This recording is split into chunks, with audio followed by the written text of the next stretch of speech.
Okay, Greg? Warren and Charlie, while I understand Berkshire's need to trim its stake in Wells Fargo and any other banks you hold each year in order to bring Berkshire's ownership stake below the 10% threshold required by the Federal Reserve for bank holdings, given the ongoing share repurchase activity that's taking place in the industry.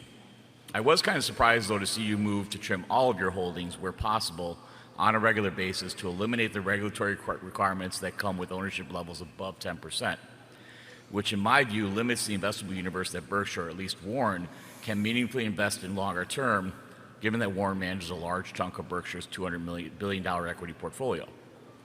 Could you elaborate more on the regulatory impact for Berkshire of holding more than 10% of any company's stock, as well as how you feel about the Fed's recent proposal to allow investors like Berkshire to own up to 25% of the shares of a bank without triggering more restrictive rules and oversight?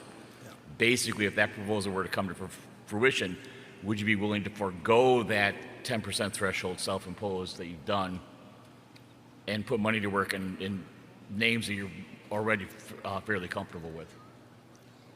Yeah, the 10%, there's a couple of reasons. That's the right answer, yeah. Yeah.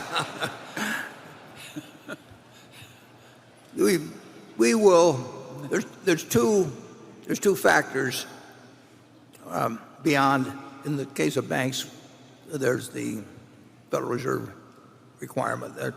But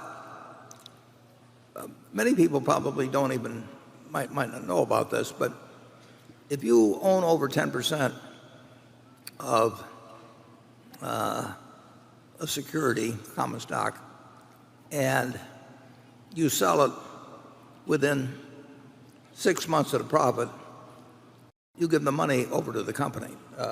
It's a short swing profit that you give them, and you match any sale against your lowest purchase. And I think if you sell it and then buy it within 6 months, I'm not as positive about that because I haven't really read the rule for a lot of years, but I think if you sell and then buy within 6 months and the purchase is below the price at which you made the sale, you owe the money to the company. There used to be lawyers that would scan that monthly SEC report that I used to get 30 or 40 years ago. They would scan it to find people that inadvertently had broken that rule, and they would get paid a fee for recovering it for the company. So it restricts significantly your ability to reverse a position or change your mind or something of the sort. Secondly, I think you have to report within 2 or 3 business days every purchase you make once you're in that over 10% factor. So you're advertising to the world, and the world tends to follow us some. So it has a huge execution cost attached to it. Nevertheless, and those are both significant minuses, and they're both things that people generally don't think about. We did go over recently, for example, in Delta Airlines. That was actually an accident, but I don't mind the fact at all that we did. And if the Federal Reserve changes its approach, we won't have to trim down below that. We don't want to become a bank holding company, and we don't want to. We went in many years ago and got permission with Wells, but then our permission expired, and we went in again a couple of years ago, and we spent a year or so, and there were just a million questions that Wells got asked about us and so on. So it's been a deterrent. It'll be less of a deterrent in the future, but it does have those two.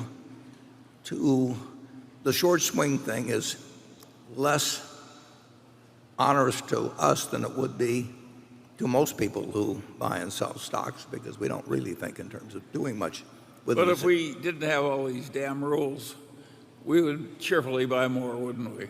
Sure. Yeah. Well, anytime we do it cheerfully, but we will. You'll probably see us at more than 10% in more things. And if the Fed should change its rules, there will be companies where we drift up over 10% simply because they're repurchasing their shares. That's been the case with Wells, and it's been the case with an airline or two in the last year or so. No, if we like 9.5% of a company, we'd like 15% better. And you may see us behave a little differently on that in the future. Well, one more awkward disadvantage of being extremely rich. Yeah. And it really is. I mean, yeah, and people following you. I mean, the followers problem can be a real problem.